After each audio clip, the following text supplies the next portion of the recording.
Nina Flores had always believed that ambition would be her ticket to a better life. At 29, armed with nothing but a borrowed Canon and a dream that barely paid rent, she had spent years photographing cheap weddings, abandoned motels, and dusty town fairs, hoping for a breakthrough. So when the email came in, subject line reading, "Assistant Opportunity, Work with Vincent Graves," it felt like the universe had finally smiled upon her. Vincent Graves, the Vincent Graves, the reclusive artist known for his stunningly dark portraits, the kind that seemed to peel back the soul of the subject, exposing something raw, broken, and terrifyingly real. He was a myth in the art world, and here he was, offering her a chance. The email was brief and formal. He needed an assistant for an upcoming series titled Flesh and Light, paid generously. Only condition, discretion. No social media, no visitors, no questions. It should have been a red flag. But to Nina, it was a dream. She packed her battered duffel bag and drove 3 hours into the thick woods of Ashmere County, where Vincent's studio supposedly stood. As she drove, the world outside grew more isolated. Gas stations abandoned, phone signal flickering, the road narrowing into a single-lane path eaten by towering pines, a place forgotten by time. At dusk, she finally arrived. The studio was a monstrous old building, once an asylum, now repurposed, or perhaps just repainted. Ivy crept up its stone face like veins, the windows blacked out, the door an iron slab that moaned as it opened. Vincent Graves greeted her himself. He was older than she expected, mid-50s, hair like smoke, eyes cold and analytical. His handshake was dry and clinical. His smile never reached his eyes. "Welcome," he said simply. "You're precisely what I've been looking for."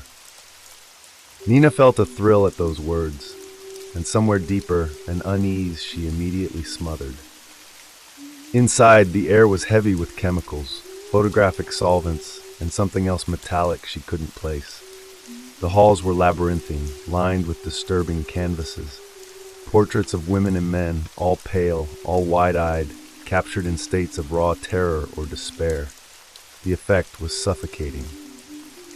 "You'll stay here during the project," Vincent said, leading her to a small room with a single narrow bed, no windows, a heavy bolt on the outside of the door. "For your safety," he explained when he caught her staring at the bolt.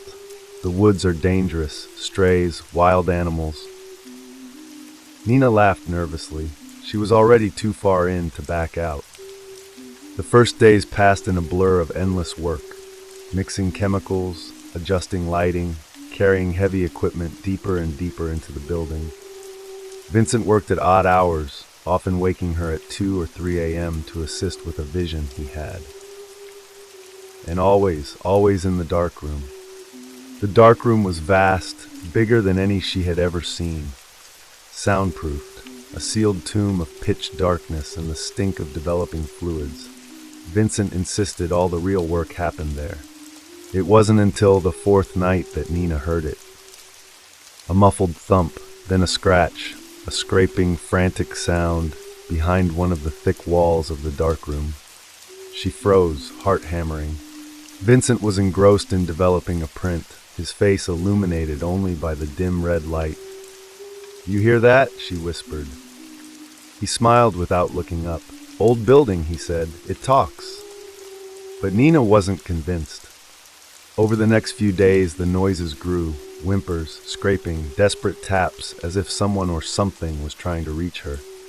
She tried to rationalize it, old pipes, rats, her own exhausted mind, until she found the fingernail. It was wedged in the groove of the darkroom door, a single cracked nail, with a bloody half-moon still clinging to it. Nina recoiled in horror. Her instinct screamed at her to run. But when she turned, Vincent was there, watching. "You'll find this place has layers," he said cryptically. His breath smelled of metal and rot. That night, locked in her tiny room, Nina cried silently. The bolt slid into place from the outside with a loud clang. She was a prisoner. She realized now she wasn't his assistant. She was his next subject. The next morning, she pretended nothing was wrong. She smiled, she worked, she obeyed, but inside she planned. She started observing, noticing the keys clipped to Vincent's belt, the way he always double-checked the darkroom locks, the faint bloodstains at the thresholds he never let her cross. She needed to get into the darkroom alone. One evening, Vincent fell asleep in his armchair after draining half a bottle of some bitter-smelling liquor. His snores echoed through the desolate halls. Heart pounding, Nina crept to his side and with trembling fingers slid the keys from his belt. She slipped silently to the dark room, the door groaning on its hinges. Inside, the red light buzzed faintly, shadows danced. She moved toward the wall where she'd heard the scratching before. Panel slightly ajar. Her hands shook as she pulled it open. Behind it, crammed into a tiny lightless cell, was a woman. Barely conscious, eyes swollen, wrists raw and bleeding from the zip ties that bound her. She looked up at Nina and mouthed a single word. "Run." Too late. Vincent's voice boomed from behind her. "Curiosity is dangerous, Nina." She spun, keys clattering from her hands. He lunged. Adrenaline exploded through her body. Nina ducked, scrambling across the slick floor. She ran, not knowing where she was going, only that she had to move.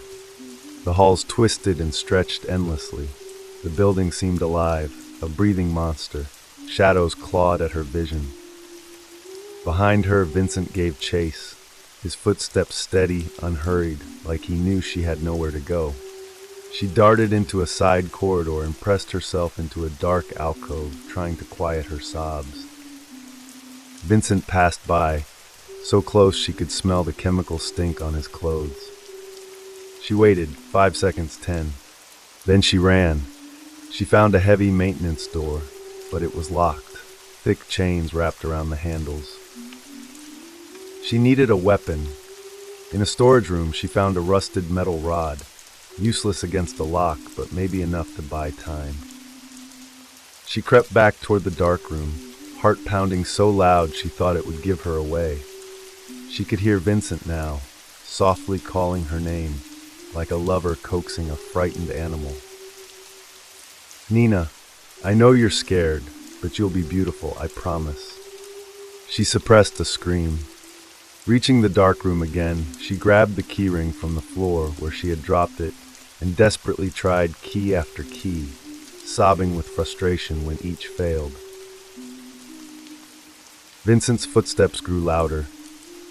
The fourth key clicked. The door swung open. She slammed it behind her, locking it, knowing it would only buy seconds. The captive woman was gone. Nina didn't have time to process it. She bolted toward another exit she hadn't noticed before, half hidden by old curtains. Another hallway, another maze. Vincent's voice was everywhere now. Overhead speakers crackled to life. "You can't run from art, Nina. You are mine." The lights began to flicker. The building seemed to close in. Every door she tried locked, every hallway looping back on itself. She stumbled into what looked like an old operating theater. Tables stained dark brown, restraints dangling like dead hands. In the center, another figure. The woman from the dark room. Alive. Barely. She clutched Nina's arm with shocking strength and croaked, "The roof! Fire escape!" Vincent's shout echoed behind them. Without thinking, Nina half-carried, half-dragged the woman through a side door and up a narrow, crumbling stairwell. The building groaned and shook around them. They burst onto the roof. The fire escape was a rickety skeleton of iron, swaying dangerously in the wind. Nina pushed the woman ahead of her, practically throwing her onto the metal steps. Vincent emerged onto the roof with a roar of rage. Nina turned to face him, rod raised. He smiled and charged. They grappled, Nina screaming, Vincent snarling like an animal, his hands closed around her throat, squeezing. In a last desperate move, Nina jabbed the rusted rod upward into his side. Vincent gasped and staggered back, long enough for Nina to tear herself away and throw herself down the fire escape, nearly slipping on the wet iron. Below, the woman stumbled onto the muddy ground. Police sirens wailed in the distance, somehow, impossibly, blessedly, summoned by someone, maybe by the woman if she had somehow managed a call, maybe by pure divine luck. Nina didn't look back. She ran barefoot, bleeding, sobbing. Behind her, she heard Vincent's guttural scream echo into the night as he disappeared back into the building's black mouth. When the police finally found her and the woman, Nina collapsed into their arms, unable to speak, only point back at that monstrous place. They stormed the building, but Vincent Graves was gone, as if he had melted into the shadows. In the months that followed, Nina gave statement after statement. Trials, headlines. The asylum artist, they called him. Investigators found dozens of hidden cells inside the studio, lined with the remains of those who had gone missing. Models, assistants, wanderers. But Vincent Graves was never found. Some nights, when the wind howls and the trees moan outside her tiny apartment, Nina still swears she hears his voice, whispering from the darkness, "You're beautiful, Nina, just one more shot." If you enjoyed tonight's chilling descent into darkness, don't forget to subscribe for more terrifying true crime tales and bone-chilling horrors lurking just beyond the light. And remember, sometimes the monsters we fear the most aren't hiding under the bed. They're the ones who invite us in with a smile. Until next time, stay safe and trust no one.